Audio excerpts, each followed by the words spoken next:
യാത്ര കഴിഞ്ഞ് ഏതാണ്ട് ഇപ്പം പുലിക്കറ്റ് എത്തിയിരിക്കുകയാണ്.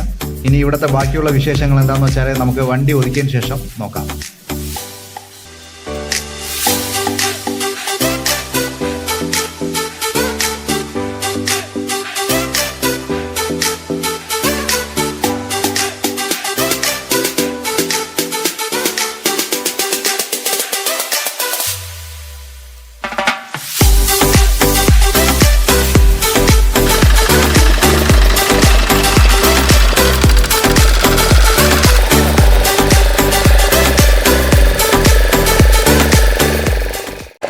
ഹലോ, നമസ്കാരം. നമ്മൾ ഇന്നത്തെ എപ്പിസോഡ് നമ്മളിപ്പോൾ ഇവിടെ ഉള്ളതെന്ന് പറഞ്ഞാൽ പുലിക്കറ്റിലാണ്. പുലിക്കറ്റ് അതായത് നമ്മളെ പഴവേർക്കാട് എന്ന് പറയും. ചെന്നൈയിൽ നിന്നും ഒരു 10-50-60 കിലോമീറ്ററോളം കുറച്ച് അകലെയാണുള്ളത്. ഇതിപ്പോൾ നമ്മൾ നോക്കിക്കഴിഞ്ഞാൽ ഇത് ഇന്ത്യയിൽ തന്നെ രണ്ടാമത്തെ സാൾട്ട് വാട്ടർ ലേക്കാണ്. സാൾട്ട് വാട്ടർ ലേക്ക് എന്ന് പറയുമ്പോൾ ആദ്യത്തെ ഒറീസയിലാണ്, രണ്ടാമത്തതാണ് നമ്മളിപ്പോൾ ഇവിടെ നിൽക്കുന്ന ഈ പുലിക്കറ്റ് നമ്മളിപ്പോൾ ഇവിടെ നിന്ന് യാത്ര തിരിച്ച് തുടങ്ങിയിട്ടേ ഉള്ളൂ. വൈകുന്നേരം ഒരു 6 മണിയോട് കൂടിയാണ് നമ്മളിപ്പം ഈ ബോട്ട് സ്റ്റാർട്ട് ചെയ്തിട്ടുള്ളത്. പുള്ളി ആണ് നമ്മളെ എല്ലാം ക്ലിയറാക്കി കൊണ്ടുപോകുന്ന ആൾ, അദ്ദേഹമാണ് നമ്മളെ കൊണ്ടുപോകുന്നത്. അപ്പം നമ്മളെ ഇന്നത്തെ യാത്ര അദ്ദേഹമായിട്ട് നമുക്ക് രാത്രി ഇപ്പോൾ അവിടെ പോവുക, അവിടെ പോയിട്ട് അവിടെ താമസിക്കുക, രാവിലെ വരിക, രാത്രി ഒരു ദ്വീപിൽ എങ്ങനെ ഉണ്ടാകുമെന്നുള്ളതാണ് നമ്മൾ ഇന്നിപ്പം കാണാൻ പോകുന്നത്. അപ്പോൾ ഇതിൻ്റെ വിശേഷങ്ങളും കാഴ്ചകളുമായിട്ട് നമുക്ക് ഫ്രണ്ടിലോട്ട് പോവാം.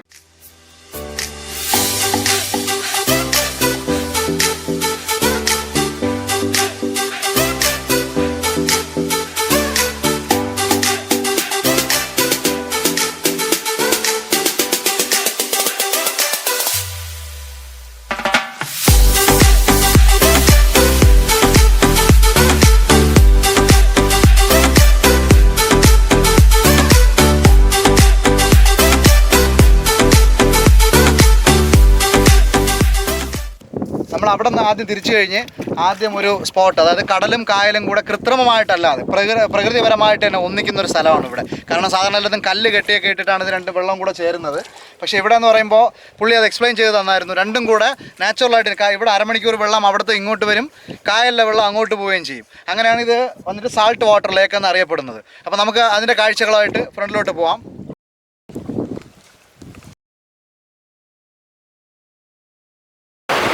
അപ്പോൾ ഇതിപ്പോൾ നമുക്ക് ഇവിടെ നോക്കിക്കഴിഞ്ഞാൽ അറിയാം നിങ്ങൾക്ക്. എന്താണെന്ന് വെച്ചാൽ കടലും കായലും കൂടെ ഒന്നിക്കുന്ന ഒരു സ്ഥലമാണ് ഇവിടെ. കടൽ യാതൊരുവിധ കൃത്രിമ കല്ല് കെട്ടോ കാര്യങ്ങളോ ഒന്നും വെച്ചിട്ടില്ല. ഇതിപ്പം ഈ സൈഡ് ഇടതുവശത്ത് നമ്മൾ നോക്കുവാണെങ്കിൽ കായൽ വന്നിവിടെ തിരിച്ചാകുകയാണ്. അവിടെ ബോട്ടുകളും കാര്യങ്ങളൊക്കെ വന്നിപ്പുണ്ട്. വലത് ഭാഗത്ത് നോക്കുവാണെങ്കിൽ അതിൻ്റെ ഫുള്ളായിട്ടും ഈ കടലിൻ്റെ തിരമാലകൾ ഇങ്ങനെ വരുന്നുണ്ട്. ഇത് രണ്ടും കൂടെ ജോയിൻ്റ് ആവുന്നൊരു സ്ഥലം. ഇതിൻ്റെ ഈ കടലിൻ്റെ പ്രത്യേകത എന്താണെന്ന് വെച്ചാൽ കായലിൻ്റെ ഭൂരിപക്ഷ ഭാഗം കിടക്കുന്നത് ആന്ധ്രയിലും ബാക്കി 10% മാത്രമേ തമിഴ്നാട്ടിലുമായിട്ട് കിട്ടിയിട്ടുള്ളൂ. അതാണ് ഇതിൻ്റെ ഒരു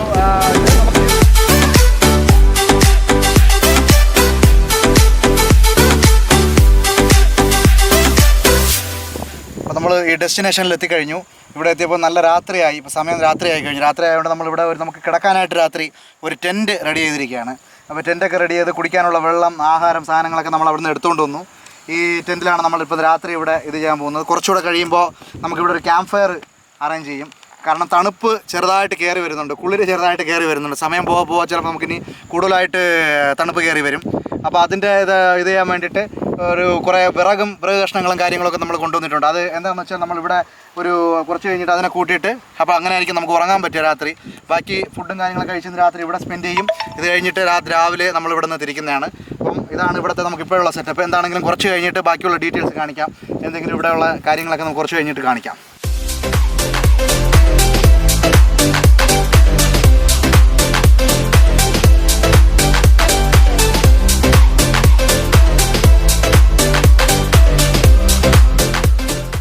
നമുക്ക് ഇവിടെ ഊസിക്കോല എന്നാണ് പറഞ്ഞത്, സൂചിക്കോല എന്നാണ് അതിൻ്റെ അർത്ഥം. സൂചി പോലെ അതിൻ്റെ മുനയുണ്ട്.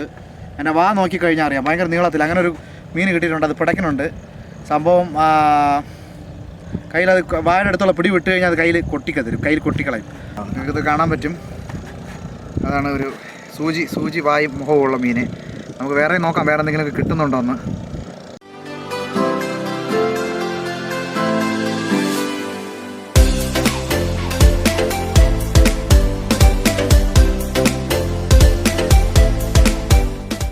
രാത്രി കുറേ ദിവസം കൊണ്ട് വിചാരിക്കുകയാണ് രാത്രിയുള്ള ഇതുപോലത്തെ സീല് ഇത് ഇങ്ങനെ പിടിക്കാൻ വരണം. പക്ഷേ ഇന്ന് കിട്ടിയിട്ടുണ്ട്. അപ്പോൾ ഞാൻ പിടി കറക്റ്റാണ് വെച്ചോണ്ടാണ് ആശാൻ ചാടാതിരിക്കുന്നത്. ഒരു പിടി വിട്ട് കഴിഞ്ഞാൽ സംഭവം കടിക്കും, കൈയെ പിടിച്ച് ഇറുക്കി കളയും.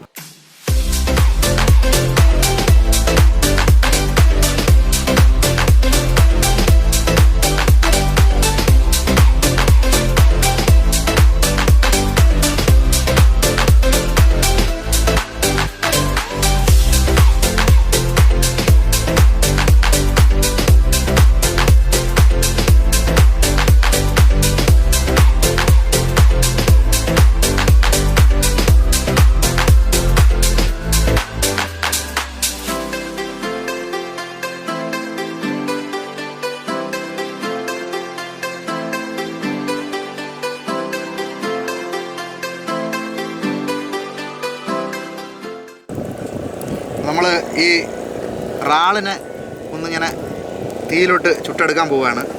നിങ്ങൾക്ക് കാണാൻ പറ്റും. നമ്മളതിനെ കനലിലോട്ട് വയ്ക്കുകയാണ്.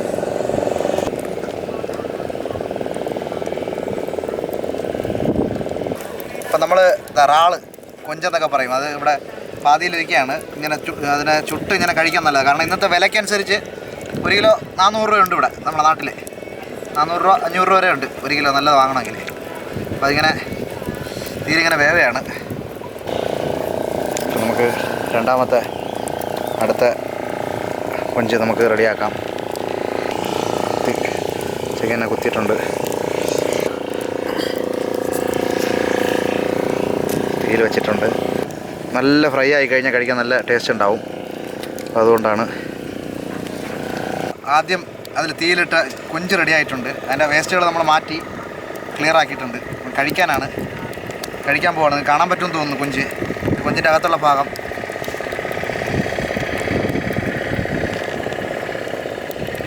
നല്ല ടേസ്റ്റാണ്, സൂപ്പർ ടേസ്റ്റ്. ഞാൻ വിചാരിച്ചതിനേക്കാളും നല്ല ടേസ്റ്റാണ്. അതിൽ തീയിൽ നമ്മൾ വീട്ടിലൊക്കെ ഉണ്ടാക്കിയിട്ടുണ്ട്, അടുപ്പിലെടുത്ത് ഉണ്ടാക്കിയിട്ട് നമ്മൾ ചെയ്യുന്നതിന് ഇതിനും വ്യത്യാസമുണ്ട്. ഇതിപ്പം നമ്മൾ അതിൻ്റെ തോട് പൊളിച്ചിട്ട് അകത്തുള്ള ഭാഗം കഴിച്ചപ്പോൾ നല്ല ടേസ്റ്റ് ഉണ്ട് കഴിക്കാൻ. ഇത് കാണാം, കൊഞ്ച് നല്ല ടേസ്റ്റാണ്. പക്ഷേ ആദ്യത്തിൻ്റെ വേവ് ഇത്ര ഇല്ലെന്ന് തോന്നുന്നത്. ആദ്യത്തെ കുറച്ചുകൂടി ടേസ്റ്റായിരുന്നു. ഇത് അത്ര വെന്തിട്ടില്ല, എന്നാലും കുഴപ്പമില്ല. വെന്താണ് കരിഞ്ഞാണെന്നല്ലോ, ചെറിയൊരു ഇതുണ്ട്.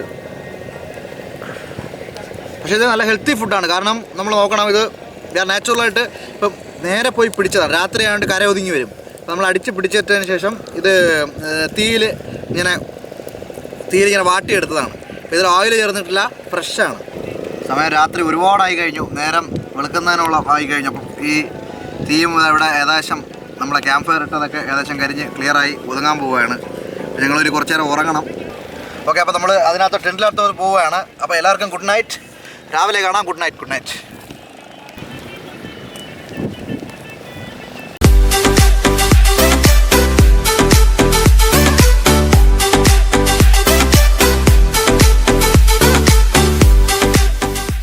Hi, hello, good morning.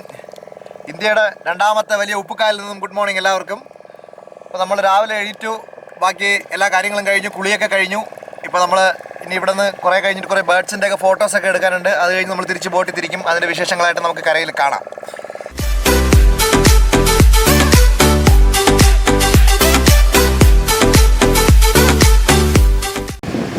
ഇവിടെ നോർമലി ഇപ്പോൾ കടലും കായലും ഉള്ളതുകൊണ്ട് ഇത് എങ്ങനെയാണെന്ന് പറഞ്ഞാൽ ഇവർ ഗ്രാമത്തിൽ തിരിച്ചിട്ടുള്ള അവരുടെ ഗ്രാമങ്ങളുണ്ട്. കടലിൽ പിടിക്കുന്നവർ ഒരു സെക്ഷനും കായലിൽ മീൻ പിടിക്കുന്നവർ ഒരു സെക്ഷനും. മോസ്റ്റ്ലി കടലിൽ പോയിട്ട് വരുന്നവർ നല്ലത് ഇവിടെ കൊണ്ടുകൊടുക്കും, ഇവരിവിടെ വാങ്ങി സെയിൽ ചെയ്യുന്ന അങ്ങനെ 2 സെക്ഷനായിട്ടുള്ള ആൾക്കാരാണ് ഇവിടെ ഉള്ളത്.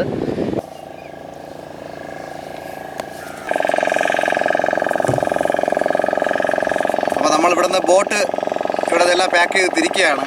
ഇപ്പോൾ നമ്മൾ തിരിച്ചങ്ങ് കരയിലോട്ട് പോവുകയാണ്. വഴിയിൽ ബേർഡ്സ് ഇവിടെ വന്നിട്ടില്ല. എന്തെങ്കിലും കാണാൻ പറ്റുമെങ്കിൽ നമുക്ക് ഇടയ്ക്ക് കാണാം. പോകുന്ന വഴിക്ക് നമുക്ക് ബാക്കി യാത്രകളുമായിട്ട് മുമ്പിലോട്ട് പോകാം. നമ്മളിപ്പോൾ ഇവിടെ നിന്ന് തിരിക്കുകയാണ്.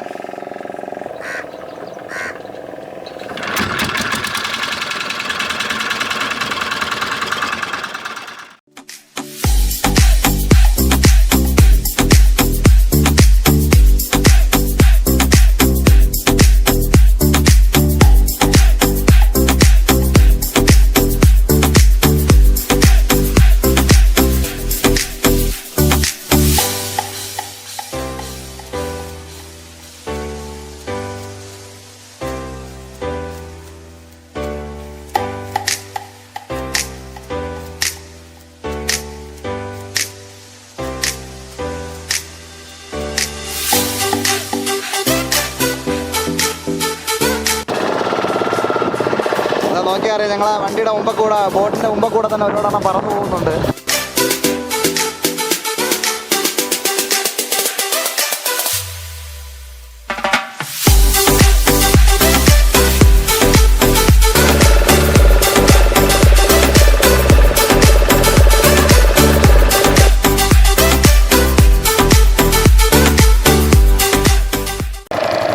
അപ്പോൾ സുഹൃത്തുക്കളെ, നമ്മൾ തിരിച്ച് കരയിലോട്ടെത്തി. അപ്പോൾ നമ്മളിവിടെ നിന്ന് പോകേണ്ട സമയമായി കഴിഞ്ഞു. നല്ലൊരു സ്ഥലമായിരുന്നു, തികച്ചും നല്ലൊരു എക്സ്പീരിയൻസ്. രാത്രി എത്രത്തോളം നല്ലൊരു എക്സ്പീരിയൻസ് ആണ്. അപ്പോൾ നമുക്ക് ഇവിടെ നിന്ന് പോകേണ്ട സമയമായതുകൊണ്ട് വണ്ടി സ്റ്റാർട്ട് ചെയ്തു. ഇവിടെ നിങ്ങൾ തിരിക്കുകയാണ്. അടുത്ത വീഡിയോയിൽ വേറൊരു സ്ഥലവുമായിട്ട് വീണ്ടും കാണാം. അതുവരെയും ഗുഡ് ബൈ. ഈ ചാനൽ തീർച്ചയായിട്ടും നിങ്ങൾക്കിത് ഇഷ്ടപ്പെട്ടിട്ടുണ്ടെങ്കിൽ ലൈക്ക് ചെയ്യുക, ഷെയർ ചെയ്യുക, ഉറപ്പായിട്ടും സബ്സ്ക്രൈബ് ചെയ്യുക. Good bye.